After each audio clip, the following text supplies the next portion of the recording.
토라 앞에 나오신 여러분들 환영합니다. 오늘은 출애굽기 13장, 14장, 또 15장은 다음 주에 한 번 더 할 건데 13장, 14장을 잠깐 살펴보려고 합니다. 우리 13장 1절, 2절에 보면 주님께서 모세에게 말씀하셨다. 이스라엘 자손 가운데서 태를 제일 먼저 열고 나온 것, 곧 처음 난 것은 모두 거룩하게 구별하여 나에게 바쳐라. 사람이든지 짐승이든지 처음 난 것은 모두 나의 것이다. 이스라엘의 장자를 구별하는 내용이 13장에 나오죠. 자, 12장에 드디어 출애굽을 해요. 탈애굽을 해요. 애굽을 탈출하는데 탈출하면서 첫 번째 주시는 메시지가 장자를 구별해라 이렇게 말씀하고 있죠. 우리는 장자가 주님을 위하여 구별된 것은 그분이 애굽의 장자를 멸하는 가운데 그들이 넘어갔기 때문이라는 것 결론을 내릴 수 있습니다. 하나님께서 장자를 구하시는 그 근거가 뭐냐? 애굽의 장자를 다 죽이셨죠. 그 이스라엘도 죽어야 돼요. 그런데 피 때문에 넘어갔어요.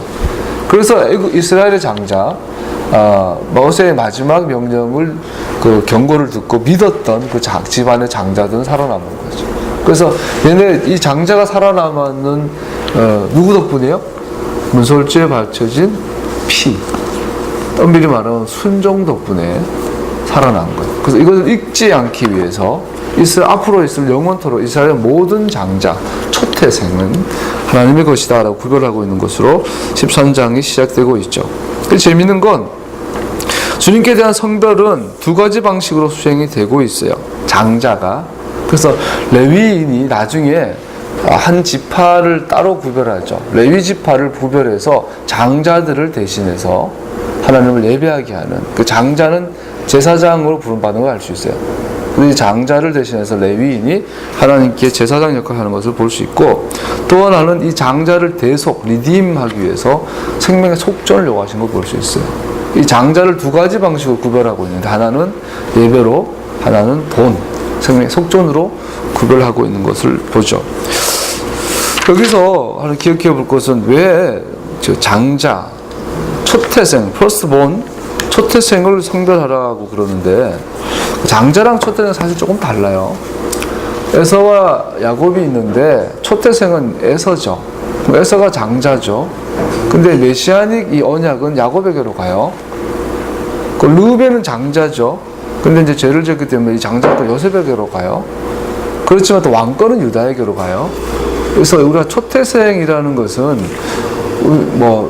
구태여 초태생이라고 표현해야 하는 것은 장자는 그보다 좀 더 넓은 의미이기 때문이에요.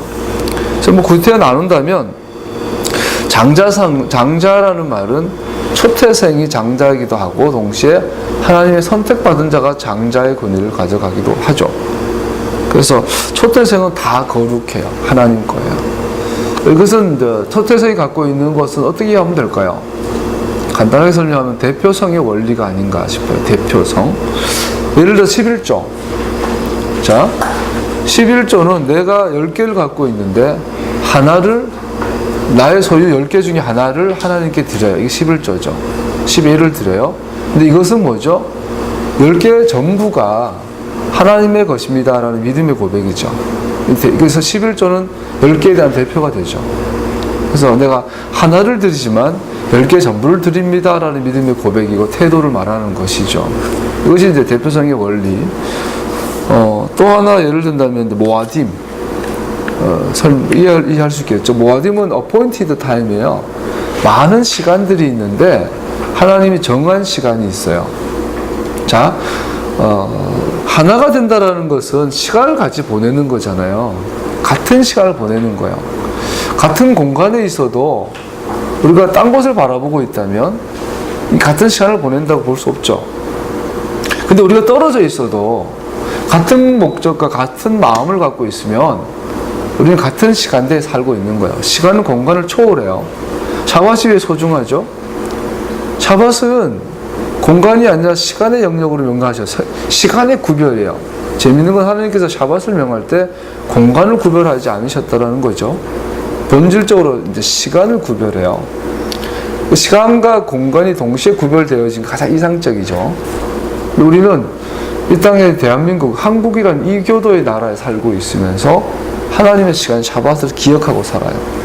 그래서 예루살렘에 살면 차밭의 날은 다 이제 상점이 문 닫고, 한 은행도 못 가고, 마트도 못 가요, 어차피. 돼지고기 먹고 싶으면은 막, 차 타고 나가가지고, 마음 먹고 가야 되는데, 그러니까 지키기가 너무 편해요. 근데 우리 대한민국에서 차밭을 지키려니까, 막 출근해야 되고, 국가고시가 토요일날, 일요일날 있고, 그럼 출근도 하지 말아야 되고, 이래 된단 말이죠. 그때 우리가 다시 본질로 돌아갔을 때, 시간의 구별. 그 시간이 구별되는 것은 마음을 들이는 거죠. 이 대별성의 원리가 적용된다고 봐요. 우리에게 많은 시간들이 있어요. 구태에 나눈다면 24시간. 구태에 나눈다면 365일이라는 1년의 시간들이 있어요. 이 시간 가운데 하나님께서 지정하죠. 이때는 나와 너가 만나자. 약속의 시간이 있어요. 자, 약속의 시간을 지킴으로 인해서 우리는 뭘 고백할 수 있죠? 내 모든 시간이 주님의 것입니다. 다른 말로 말하면, 말로는 나는 주님의 것이에요. 나는 내 시간은 주님의 것이에요. 그렇게 말하지만, 절기, 모아딤, 하나님께서 정하신 약속의 시간을 지키지 않으면 그것은 거짓말이라는 거죠. 그 적그리스도의 본질이 뭐예요? 때와 법을 바꿔버려요. 때. 하나님이 약속한 약속의 시간을 변개시켜버려요. 아까 동아일보 봤더니, 이번에 프란치스코 교황, 이름 참, 프란치스코, 이게 참, 그 이름에서 위선이 느껴지는데 나는 너무 이렇게, 미안해요. 요걸 잡고 해서. 근데 그분이 음성의 꽃마을? 음성 꽃마을? 그거 갔는데, 한국어로 이제 기도를 하려고 했는데, 이제 시간이 촉박해서 못하고 왔다고 그래요. 그것이 돼서 특필이 돼. 참. 근데 그 이유가 뭐냐? 성무일가라, 성무일과. 그러니까 캐톨릭에서는 정해진 시간에 모여서 이제 정해진 기도문을 하죠. 정확하게 안비다 흉내내는 거. 캐톨릭의 성무일가를 보면 정확하게 모아딤을 흉내낸 걸 볼 수 있어요. 그래서 이스라엘이 갖고 있는 모아딤을 변개시켜버린 게 캐톨릭이고, 여기서 소위 종교개혁이라고 뛰쳐나온 프로테스탄트들이 성무일가를 흉내내서 주일 성수라는, 또 한국에서 와서 독특하게 사일 기도회, 새벽 기도 이런 식으로 하는 시스템들이 구축이 된 거죠. 전부 다 하나님의 appointed time, 모아딤을 벗어난 것들이죠. 변개된 것들이죠. 이제 우리는 그것을 회복해야 될 때가 됐다고 생각합니다. 한국교회와 우리를 보면서, 저는 시골에 자라서 산불 나는 걸 많이 봤어요. 나한테 정경 출신이에요. 민주정경.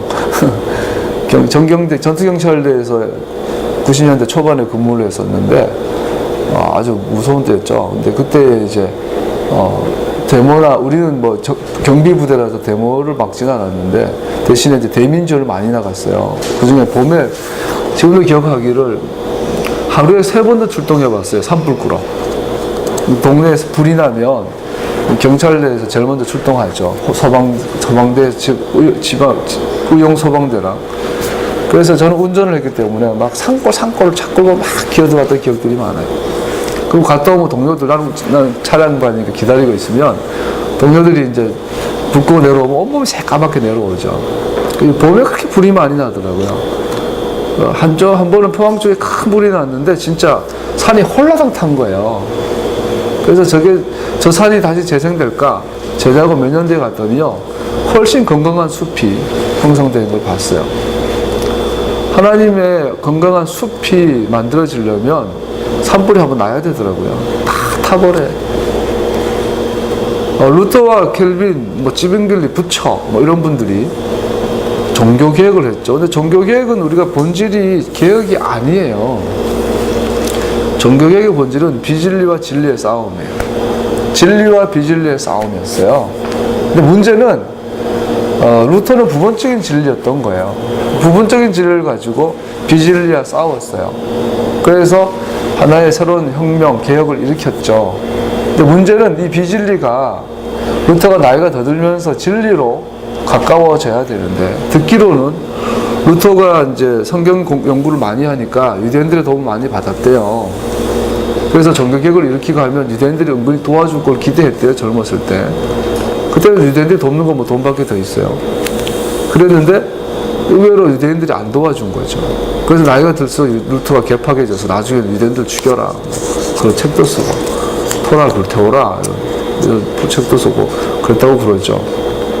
그 영향들이 이제 히틀러에게도 많이 갔다라고 이제 많이 이야기하죠. 이것처럼 종교개혁의 본질은 비진리와의 싸움이에요. 비진리와 싸우려면 진리로 싸워야 되는데 문제는 부분적인 진리로 비진리와 싸워서 탄생된 게 프로테스탄트들이에요. 그러니까 여전히 모아딤에 대해서 실패하고 있는, 때와 법에 대해서 실패하고 있는. 교황이나 캐톨릭, 여러분 어제 해미성사 다녀봤다고 하는데 저는 그걸 많이 가봤어요. 해미성사 가면 모후 승천 이렇게 쓰던가 할아버지가 있어요. 성부 할아버지야, 하나님. 그 아줌마 한 명 한복 입고 이제 서 있어. 성모야, 신의 아내. 그 앞에 아기 하나 안고 있어요. 성자야, 신의 어머니.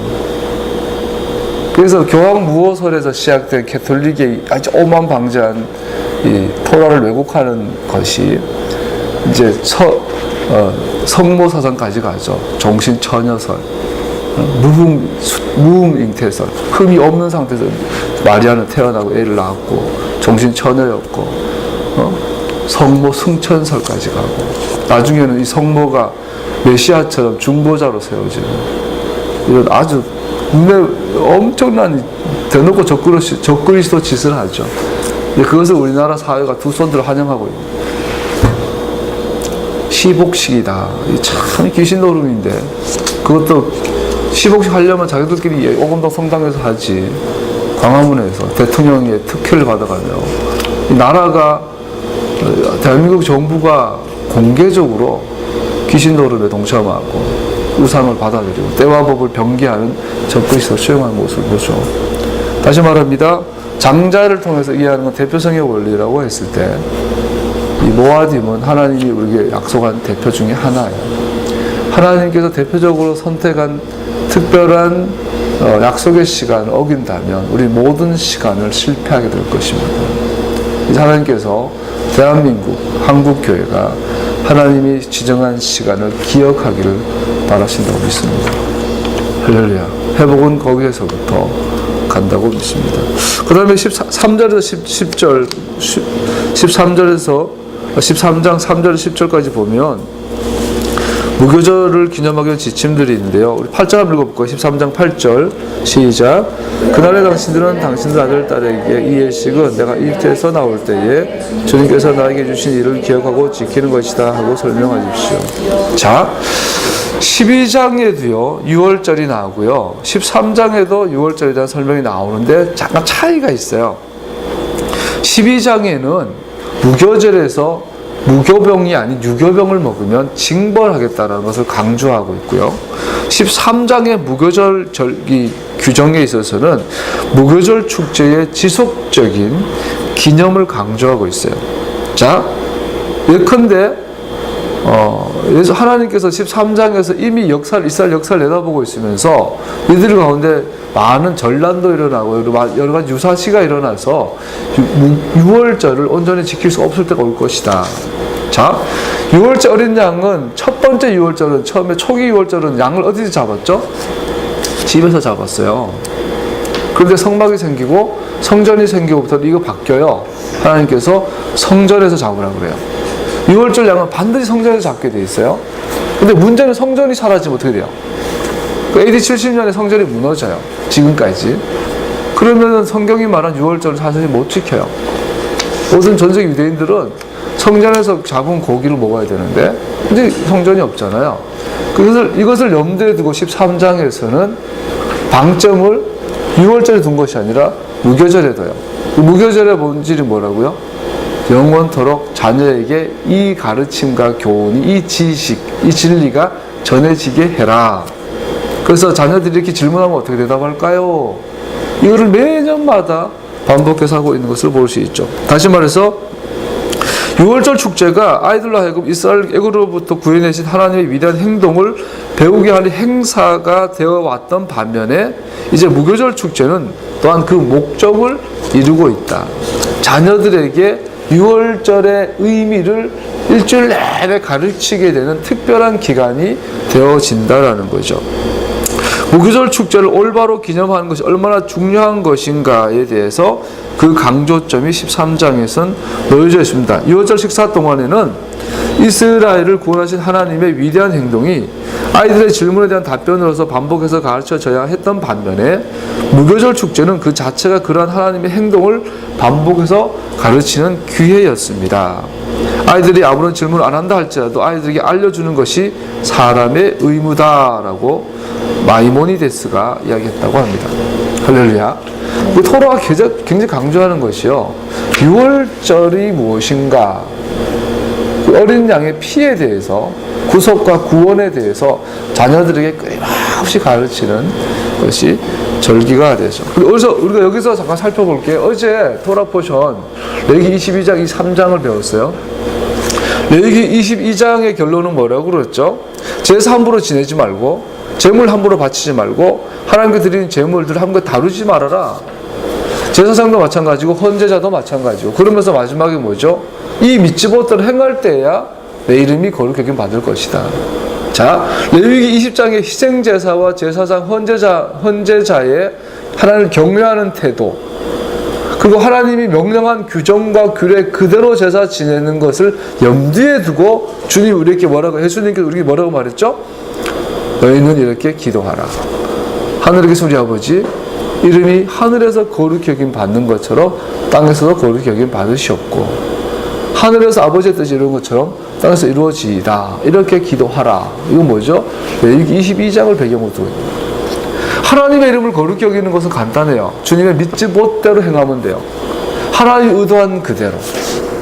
그래서 우리가 어떻게 예수님의 복음의 관점을 이해할 수 있을까요? 성령이 한락하. 성령이 한락하대로 살아갈 때 하나님의 이름이 거룩히 여김 받아요. 이걸 흉내낸 게 이제 교황이죠. 두 번째로 23장, 레위기 23장을 살펴봤는데, 레위기 23장은 절기장이에요. 이스라엘 7대 절기가 적혀 있는데, 재미있는 건 여러 가지 관점이 있지만, 어제 우리가 나눈 것처럼 이스라엘의 절기들은 하나님과 이스라엘과 사이의 러브 스토리예요. 결혼의 이 여정들이죠. 패삭, 6월절은 redeeming the bride, 신부를 돈으로 사는 것, 돈으로 신부를 구원하고 구출하는 것. 현실적으로 신부가 남의 집에 노예야. 어떤 남자가 있는데 여자를 너무너무 사랑하게 되는데 알고 보니까 어떤 집에 노예야. 그럼 어떻게 돼요? 돈 주고 사고, 막 노예 생활하는데 겁탈당하고 폭력당하고 굶고 그래요. 노동력 착취당하고. 근데 신랑이 내가 저 여자를 선택했어. 그래서 상응하는 대가를 지불하고 구출하는 것이 패삭의 이야기죠. 이것은 이스라엘의 결혼 제도에 있어서 첫 번째, 신랑이 신부를 선택하고 신랑이 아버지와 구두 언약을 맺어요. 내가 당신 딸을 원합니다. 결혼 지참금을 얼마 드릴까요? 1억을 가져와라. 알겠습니다. 이것이 패삭의 이야기라는 거죠. 이스라엘 구원하기 위해서 하나님은 뭘 몸값으로 지불하죠? 생명. 자기의 생명을, 신랑이 생명을 투자해서 신부를 얻죠. 이거를 기념하는 게 아까 촛대생을 구별하는 거예요. 장자를 구별할 때 생명을 속전, 그 하나님께 예배드리는. 그래서 근데 문제는 이 여자를 선택해서 구출해가지고 결혼했는데 이 여자의 마음이 콩밭에 가 있어. 딴 남자인데 가 있어. 그러면 안 되죠. 촛대생이라는 것은 첫 번째 구속의 방법이, 구별의 방법이 제사장으로 예배 구별하는 거였잖아요. 이 여자를 구출했는데 이 여자의 마음이 나에게, 신랑에게 있어. 이것이 예배를 위하여 구별된 장자예요. 두 번째는 생명 속전이라고 그랬어요. 말한 것처럼 예수님이 당신의 목숨으로 이스라엘을 구원하시는 속전을 바치죠. 그래서 이것을 잊지 말기 위해서 장자를 구별하라 했던 거예요. 그래서 이 절기의 첫 번째 단계는 신부를 선택하고 신부를 위해서 희생하고, 두 번째가 계약을 하는, 정혼 계약을 맺는 거죠. 문서가 주고오는 거, 말로가 아니라 결혼 지참금을 받고 문서를 주고받는 그것이 뭐죠? 샤부엇, 오순절이죠. 그 신에서 와서 케튜바라고 그러죠. 두 카피스, 두 개의 돌 서약판이 있어요. 그래서 하나는 오늘 말하면 우리가 결혼하고 나면 혼인신고를 동사무소 가서 하잖아요. 정부에게 하잖아요. 대한민국 정부에 하잖아요. 그처럼 하나님과 이스라엘이 결혼해서 정부인, 가버먼트인 법계 안에다가 하나를 딱 보관하는 거예요. 이건 공인 인증이에요. 이스라엘과 하나님은 부부관계. 그리고 나서 나머지 하나는 누가 갖고 있어야 돼요? 부부가 갖고 있어야지, 부부가. 그래서 모세가 들고 다니면서 계속 읽고잖아. 했다라는 거죠. 이것이 샤부엇에 있었던 이야기죠. 또 하나, 그 다음에 이제 그 샤부엇, 이 오순절과 장막절 사이에 나팔절과 속죄일이 있죠. 나팔절은 뭐죠? 문제는 이 여자가 중간에 정혼과 결혼 사이에 이 여자의 마음이 음란해진 거야. 3살 버릇 8까지 간다고 정로를 타면서 이렇게 몸을 함부로 굴렸나 봐. 그랬더니 결혼하고 정혼했음에도 불구하고 에스겔이나 호세아서 보면은, 호세아서 같은 경우는 막 상상하지 못할 만큼 호세아가 자기 여제 고멜에게 음란한 배신을 당하죠. 울면서 다서 돌아오라. 그래서 리턴 투 어디요? 구름 어디요? 신의 산으로 돌아오라. 캐티바로 돌아오라고 하는 것이 영트루아 러시아 쉬나 나팔절이 되죠. 회개하고 신랑에게로 돌아와라. 그래서 마침 다행히 돌아왔어. 돌아온 여자가 이제 울면서 진심으로 회개하고 잘못을 뉘우치고 하는 절기가 속죄일이에요. 그것이 바로 염키푸르, cleansing the wayward bride. 신부가 자기의 죄를 뉘우치고 와서 자기를 정결케 되죠. 즉 옷을 갈아입는. 여자가 창녀지다가 돌아왔으니까 오늘 말하면 연지곤지 다 찍고 막 손도 빨갛게 발도 빨갛게 물들이고 뭐 주렁주렁 달고 문신도 하고 막 가슴 파인 옷 입고 왔겠죠. 창녀옷을 입고 온 신부가 이제는 세마포 순결한 하얀 옷을 갈아입는 날이 바로 염키푸르죠. 그날을 우리는 요엘이 말한 희년의 날, 기쁨의 날이라고 주빌레라고 이해할 수 있다고 어제 배웠어요. 그래서 어제 나온 것처럼 다시 할 수 있는 기쁨의 날이에요. 속죄일은. 대속죄일은 눈물과 회개지만 본질은 joy한 기쁨이에요. 근데 말한 것처럼 여자가 그냥 뭐 좀 이렇게 튕긴 게 아니라 호세아서 같은 경우는 신랑이 보는 앞에서 그냥 음란을 행하고 심지어 딴 남자의 애까지 나왔어요. 그렇게 결혼한 여자가 그렇게 몸을 굴리다가 돌아와서 새 옷 입고 새로운 연지곤지 끼고 쪽두리하고 앉아있다고 솔직히 남자가 그게 용서도 되고 정말 사랑하니까 받아는 주지만 찝찝하지 않겠어요? 살다 보면 둘이 부부싸움 할 때 되면 서운해하고 막 그러지 않겠어요? 사실은 대속죄일은 기쁨일 수 없는 날이에요. 근데 성경은 뭐라 그래요? 기쁨의 날이에요. 희년이라고요. 이 말은 뭐예요? 우리는 하나님이 우리를 용서하시며 우리의 죄를 잊어버린 분인 걸 알 수 있어요. 동이 서에서 먼 것처럼 우리 죄를 바다에 바위를 던져서 버린 것처럼 우리의 죄를 잊어버리시고, 이게 하나님의 신실하시고 하나님 영이시기 때문에요. 잊어버린 것이 가능해요. 근데 우리는 육체라서 있는 게 불가능해요. 우리의 뇌 안에, 우리의 심장 안에, 우리의 바사르 안에, 우리의 이 세포 안에 기억되어 있어요. 음란, 나의 과거가. 나는 지난 여름에 네가 한 걸 알고 있다. 내 머리가 나는 널 알아. 그럴 때마다 우리는 죄책감과 이 비교와 열등의식 속에 주님 신랑 앞에 서죠. 그래서 우리는 수없이 스스로 무너져. 마귀는 그걸 공격하는 거야, 그거를. 우리 안에 열등감, 비교의식, 우리 안에 죄의식을 자꾸 공격하는 거야. 그 넘어졌다가 또 신랑이 잡아주고 일으키고, 이 과정이 있지만, 그래서 대속죄일의 진정한 기쁨은 지구상에 아직 회복되지 않았어요. 언제 가능하죠? 우리의 몸이 다 끝나버려요. 죽어버려요. 그리고 부활해요. 새 몸. 자, 우리가 부활이 왜 중요하냐면 새 몸을 입어야만 우리의 과거가 영원토록 잊혀져 버려요. 그러면 온전한 조이가 가능한 거예요. 그게 대속죄일의 비밀이에요. 할렐루야. 이게 그날이 오고 있어요. 패사과 샤봇은 지나갔지만 이제 나팔절과 용키풀은 오고 있어요. 그리고 이제 온전한 용키풀에 신랑과 신부가 큰 고비를 넘기고 온전한 기쁨 가운데 들어가서 이제 맞이하는 절기가 뭐죠? 수컷. Communication and dwelling together. 두 사람이 함께 있는데 두 사람의 아무런 벽이 없어. 완전한 하나야. 그리고 이것이 영원해. 그 7일 동안 잔치를 벌여. 먹고 마시고 즐겨요. 이게 속죄래요.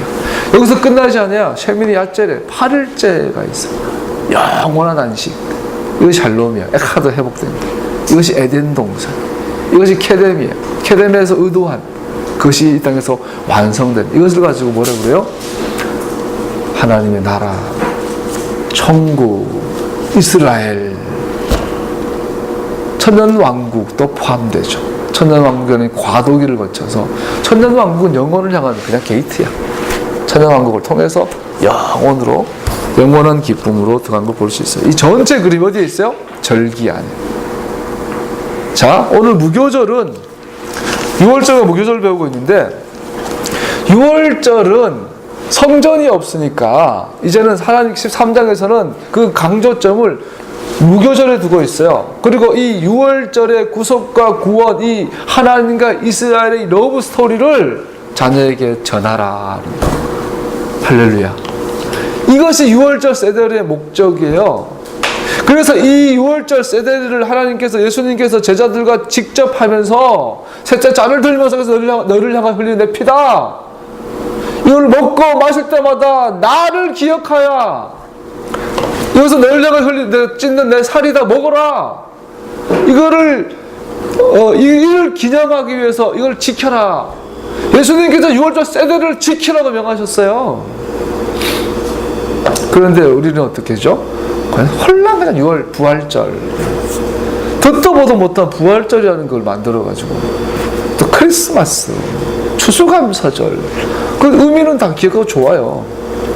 바꿔버리고 변개해버리고 나중에는 변개된 이 주소 굴러 들어온 돌이 박힌 돌을 빼버린 상태가 됐어요. 하나님께서 다시 박힌 돌을 제자리에 회복할 때가 메시안 운동이죠. 할렐루야. 그럴 때가 다가오고 있다고 우리는 믿습니다. 자, 13장 11절에서 16절까지 보면 또 장자의 구속에 대해서 다시 한번 살펴 나오는데 그 중에서 나귀가 나와요. 결론부터 말하면 사람의 장자는 돈으로 대속하거나 레위 지파의 예배 제사장으로 대속이 되고 구별이 되고, 정결한 짐승은 희생제물로 구별이 되어질 수 있고, 불결한 짐승, 즉 나귀 같은 짐승은 어린 양으로 통하여 대속되어진다. 넘어가죠. 그래서 결론은 첫 태생을 바친다는 것은 하나님께서 이스라엘을 애굽의 노예 상태로부터 구속하신 것에 대한 기념적 표적이었다. 그러면 이것의 목적은 6월절 축제와 무교절 축제를 기념하는 것의 목적과 동일한 것이다. 첫 태생 구별하는 것은 6월절과 무교절의 목적과 같은 거다라고 말하고 있는 거죠. 추워. 드디어 이제 홍해를 건넙니다. 13장 17절에서 15장 21절까지는 홍해 도화에 대한 얘기가 나오죠. 특별히 13장 17절 20절까지를 보면 먼저 블레셋 사람의 길, 해안길로 가려고 했더니 하나님께서 막으셔요. 왜? 전쟁할까봐.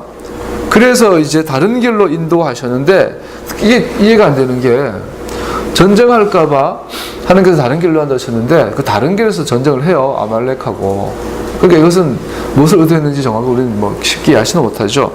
문제는 18절에 보면, 13장 18절에 보면 이 백성을 홍해로 가는 강약길로 돌아가게 하셨다. 이스라엘 자손을 대열을 지어 이집 땅에서 올라왔다. 대열을 지어라는 것은 고대 그 행군의 그 기록들을 보면 50명씩 줄 서서 걸어갔다고 해요. 척척 이렇게 블록을 형성해서 그런 의미라고 그래요. 이 말은 이스라엘 백성들이 떠날 때 오합지졸처럼 떠난 것이 아니라 군대로서 군대 조직의 형태를 가지고 떠났을 거라고 많이 보죠. 그래서 NIV 성경은 이스라엘 백성들이 전투를 위해 무장한 상태로 애굽에서 나왔다라고 번역을 해놨어요.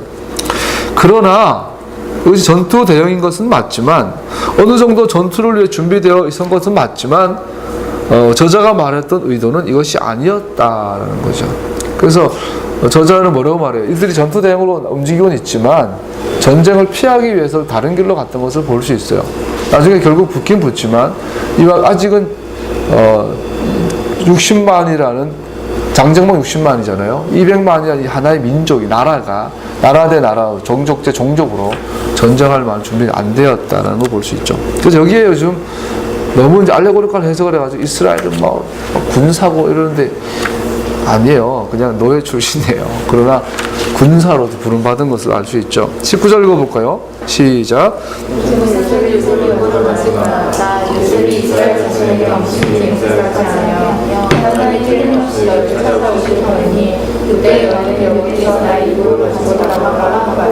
예, 요셉이, 야곱은 죽자 말자 시신이 약속 땅으로 들어가지만 요셉은 총리로서 죽으면서 내가 죽어서 너네들이 400년 뒤에 이 땅을 떠날 건데 내 유고를 가져가라.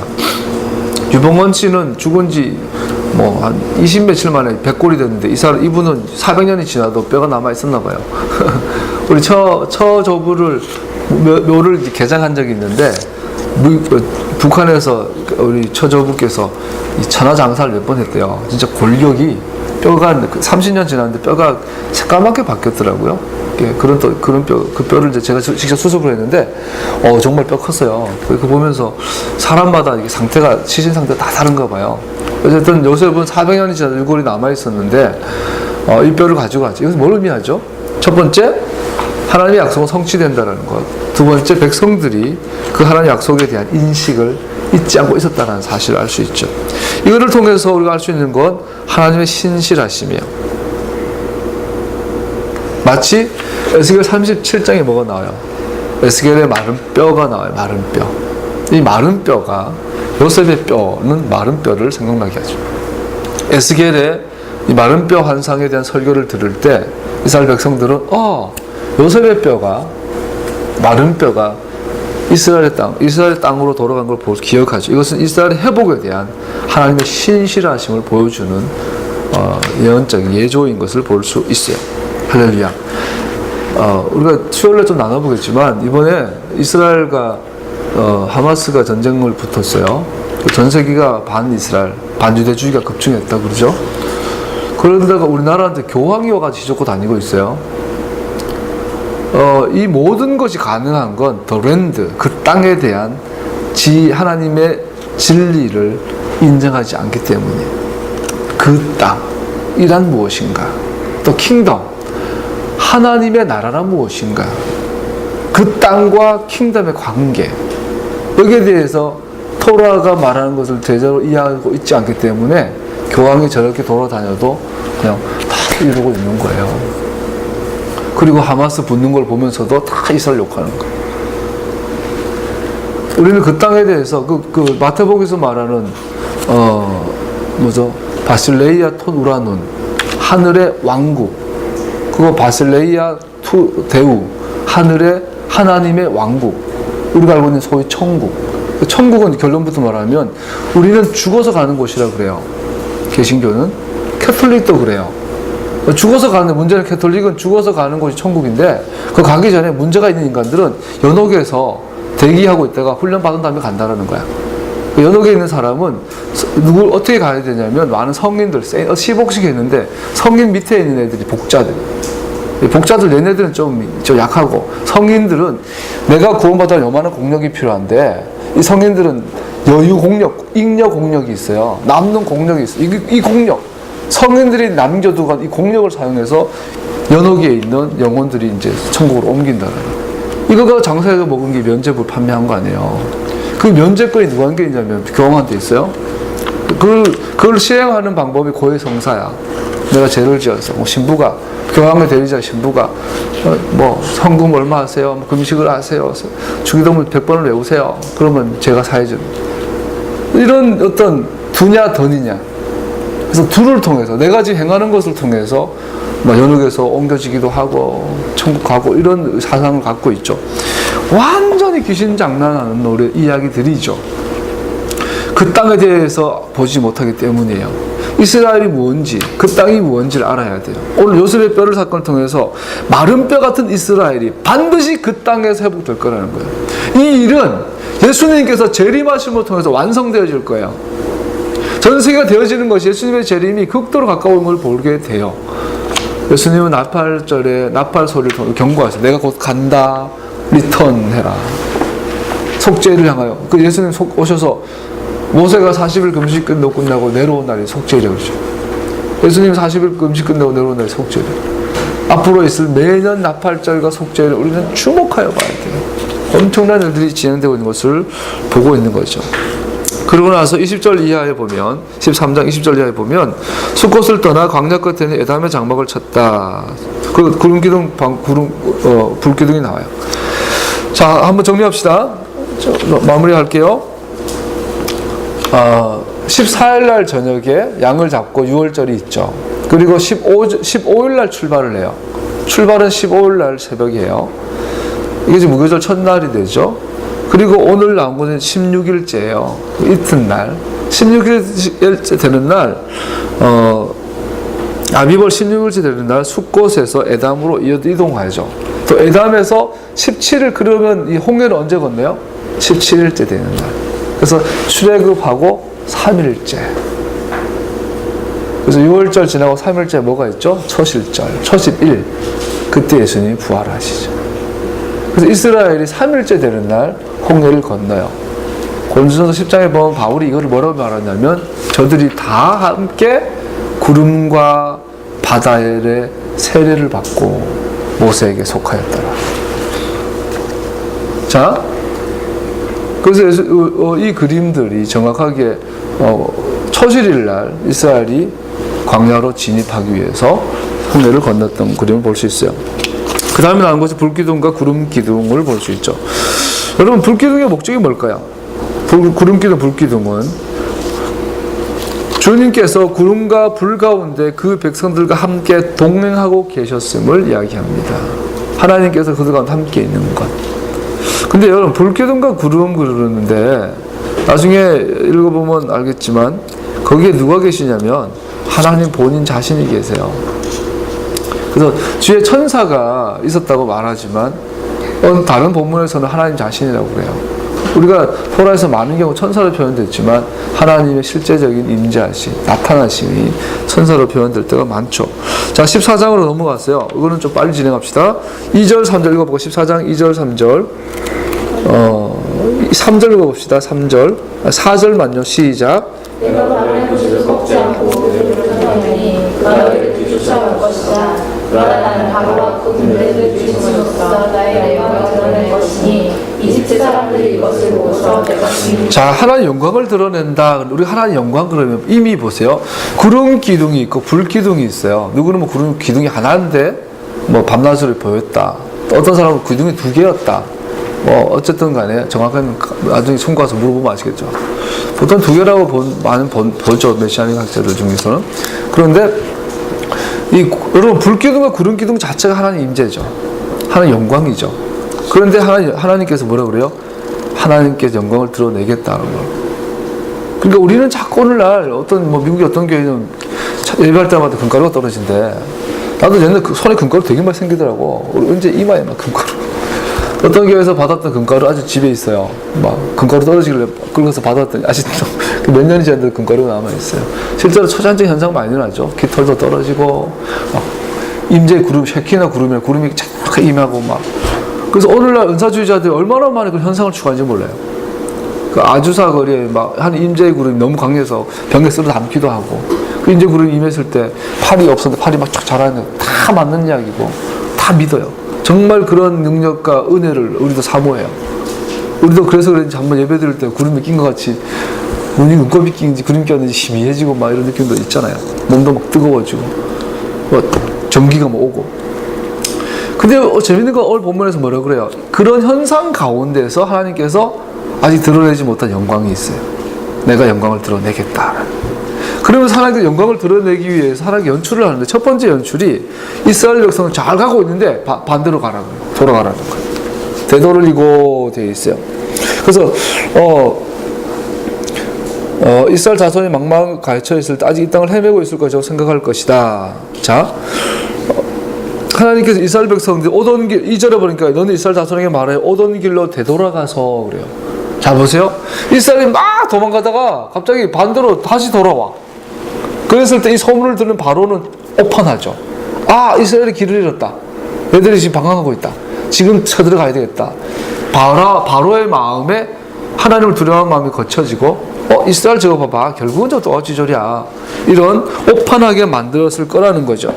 그래서 이스라엘 되돌리고 나서 두 번째 정치가 바로의 마음을 강팍하게 하세요. 이거를 통해서 하나님께서 뭘 하신다고요? 내가 주인 줄 알리라. 그래서 결과적으로 뭐가 돼요? 하나님의 영광이 드러난다. 자, 하나님의 영광은 가시적 세카의 구름이나 불이나 어떤 초자연적 현상들로 나타나기도 하지만 그것보다 더 중요한 하나님의 영광은 뭐죠? 하나님이 주인 것을 아는 것이. 내가 주인 줄 알게 하겠다.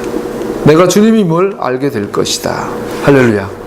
문제는 우리가 너무나 많은 셰키나 영광도 체험하고 금가루도 체험하고 막 불도 뜨겁고 치유도 경험하고 예언도 경험하고 하는데 하나님이 주님이신 것을 잊어버리는 것이 태반이다. 하나님이 주님인 것은 무슨 뜻이라고 나눴나요? 그분 약속하시고 약속을 성취하는 분이세요. 그 땅을 약속하시고 우리가 믿음을 적어 나오려 했더니 오늘 시간이 안 되겠는데 여러분 한 절만 더 마칩시다. 막 이스라엘 백성들이 뭐 뒤에서 바로가 막 따라와요. 그랬을 때 반응이 극과 극이에요. 이스라엘 백성들은 모세와 하나님을 원망해요.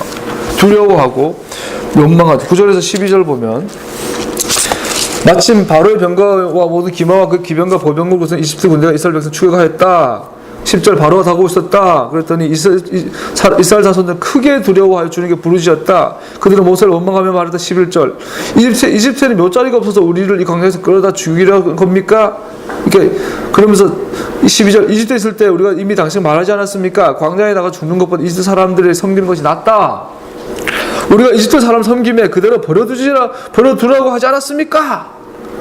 하지 말할 말까지 하는 거예요. 차라리 여기서 차라리 이스라엘에서 죽게 내버려두지 나를 왜 구출해가지고 막 극과 극을 보죠. 그때 모세의 반응은 반대예요. 모세가 백성에 대답하였다. 두려워하지 마십시오.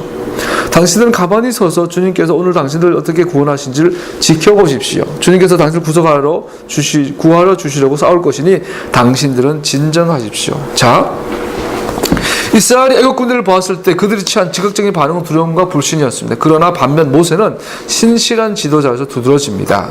그러고 나서 이 모든 일들이 지나고 난 다음에 마지막 절 31절 읽어볼까요? 이스라엘은 이집트를 치신 주님의 크신 권능을 보고 주님을 두려워하고 주님과 주님의 종 모세를 믿었다. 할렐루야. 자, 처음으로 성경에서 이스라엘이 하나님 믿었다는 표현이 나온 거예요. 자, 믿음, 그럼 우리 이신칭이 성경에 이신칭이 나오지 않는데 내가 알기로 로마서에 오직이란 말이 없어요. 믿음으로 의로워진다라고 되어 있는데요. 창세기 17장에 보면 아브라함이 하나님께서 자손을 약속하여 별 봐라 그러고 그때 믿으니 하나님께서 이를 그의 의로 여기고 되어 있어요. 근데 아브라함이 뭘 믿어요? 12장 초에 뭘부터 약속하죠? 땅을 약속해요. 아브라함의 언약의 핵심은 땅이에요. 내가 그 땅을 주겠다는 거예요. 근데 17장에 대해서 그 땅에 네 자녀들이 있을 거라는 거예요.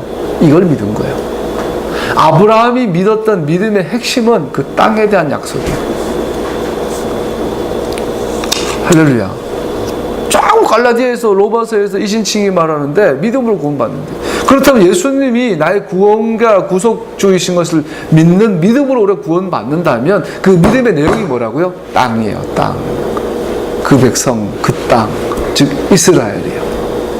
그래서 예수님을 믿는 믿음으로 우리가 뭐가 되는 거예요? 결론적으로 의인이 되는 것이 아니라 이스라엘이 되는 거예요. 이 신칭의의 본질은 믿음으로 이스라엘이 된다는 이야기예요. 그 땅에 그 백성이 그 법을 가지고 하나님과 함께 사는 것, 이것이 킹덤의 개념이에요. 이것이 천국에 대한 본질이에요. 이것이 하나님의 나라의 그림이에요. 이거에 대해서 알지 못하니까 오늘날 너무나 세상이 혼돈에 빠져버린 걸 볼 수 있어요. 교황이 은하를 휘젓고 다니고 있어요. 영적으로 유린하고 있어요. 이 모습을 보면서 우리는 반드시 그 땅에 대해서 다시 한번 개념을 정리해야 돼요. 나는 이런 거 모르고죠, 그죠? 한 달 전부터 주님 이제 안미다 기도도 했고 십계명하고 다음 단계 뭐 할까요? 땅에 대해서 계속 마음을 주셨어요. 그 하마스 전쟁 보고 그런 마음 많이 가졌는데 지금 보니까 교황이 지적과 다른 거 보니까 이스라엘에 대한 바른 이해가 반드시 필요해요. 이스라엘은 주님이 흘리신 보혈과 절대로 무관하지 않아요. 주님이 흘리신 보혈을 믿는 믿음으로 우리 뭐가 돼요? 이스라엘이 돼요. 패삭은 주님 흘리신 보혈에 대한 그림자예요. 패삭 공동체는 어디로 가고 있어요? 약속의 땅으로 가고 있어요. 아브라함이 17장에서 그 약속의 땅에 약속의 자녀가 들어가는 그림이 패삭의 이야기예요. 이스라엘 백성들이 드디어 그것을 믿은 거예요. 야, 하나님께서 했던 약속들이 다 맞구나, 진짜구나. 아브라함과 약속, 또 그 약속을 기억하사 모세를 보내서 우리를 구출하시고 바로를 약올리고서 강팍케 하시사 바로를 죽이시고 우리 형제를 건너게 하시고 이제 본 거예요. 이스라엘 전체가 약속을 본 거예요. 내가 이스라엘로 부름받았구나. 할렐루야. 이 이스라엘에 대한 이해가 없으면 우리는 마지막에 길을 잃게 돼 있어요. 말씀 마무리하죠. 믿음이란 무엇입니까? 주님께서 우리를 위해서 피를 흘리시고 패삭의 양으로 돌아가시면서 그 패삭의 세대를 잊지 말아라고 말씀하시면서 그 피와 그 포도주와 그 떡을 내가 하늘나라에서 너희들과 함께 먹을 때까지는 다시 먹지 않겠다. 우리는 매주 샤bat 때마다 포도주를 마시면서 주님께서 하셨던 출애굽의 역사와 6월절 세데르의 주님의 약속을 우리는 기억하고 동시에 그 주님이 하늘나라에서 우리 함께 먹는 걸 기대하고 계신 것처럼 우리도 예수님과 함께 하늘나라에서 함께 포도주 마실 것을 기대하며 포도주를 마시죠. 근데 그 하늘나라가 어디라고요? 이스라엘. 이 땅에 있는 그 땅이라는 거. 천국은 죽어서 가는 곳이 아니에요. 이 땅이, 즉 그 땅이 천국이에요. 그래서 그 땅이 아담이 잃어버렸던 그 사명, 정복하라, 다스려라, 땅에 충만하라 할 그 센터가 회복되어질 거예요. 그 중심에 주님께서 보좌를 삼으시고 온 나라를, 온 열방을 다스릴 걸로 믿습니다. 이 일을 위해 하나님께서 다음 세대 산불이 확 나고 다음 숲을 이룰 건축가들을, 집을 세울 자들을 사주십니다. 우리 베이트 예슈와 그러한 비전으로 함께하고 있음을 감사드립니다. 함께 기도합시다.